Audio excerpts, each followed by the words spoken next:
क्या आपको ये सत्य पता है कि आपने कभी ये जाना है कि आपकी ज़िंदगी एक तेज़ रफ्तार गाड़ी की तरह भाग रही है और आप बस रुकना चाहते हैं। हाँ, 6 महीने पहले मेरी ज़िंदगी भी ऐसे ही थी। हर एक दिन नई जगह, नया सफ़र और नई कहानी। सफ़र मेरा जुनून था, लेकिन हर सफ़र का एक नया पड़ाव आता है।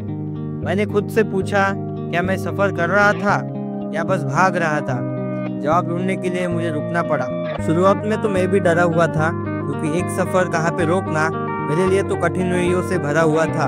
पर क्या, सफ़र को तो रोकना ही पड़ना था, क्योंकि रुकना ही मेरे लिए एक तोहफा ही था।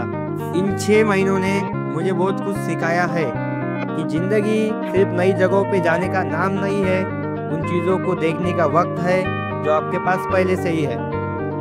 मैंने सीखा कि ठहराव एक रुकावट नहीं है, ये एक मौका है खुद को जानने का, खुद से जुड़ने का। आपको तो पता होगा, 6 महीने पहले मैंने उत्तराखंड की यात्रा की थी। हरिद्वार के घाटों पर गंगा की बहती धारा ने मुझे अंदर तक छू लिया था। उस पानी में जैसे सिर्फ नदी नहीं, बल्कि कहानियाँ भी बह रही थी। ऋषिकेश का लक्ष्मण झूला पार करते हुए मुझे लगा मैं जैसे सिर्फ एक नदी नहीं, बल्कि अपने पुराने जीवन के सफ़र से नए जीवन के सफ़र तक की शुरुआत कर रहा हूँ। उस सफ़र में मैंने केदारनाथ और बद्रीनाथ के दर्शन किए। वहाँ का सन्नाटा, बर्फ से ढके हुए पहाड़, ऐसा लगा जैसे कुदरत खुद मुझे सिखाने आई हो। जैसे माना गाँव का इतिहास तो बहुत पुराना है।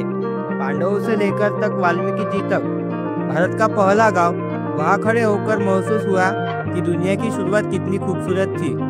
यहाँ आकर मुझे समझ आया इंसान और प्रकृति का रिश्ता कितना गहरा है।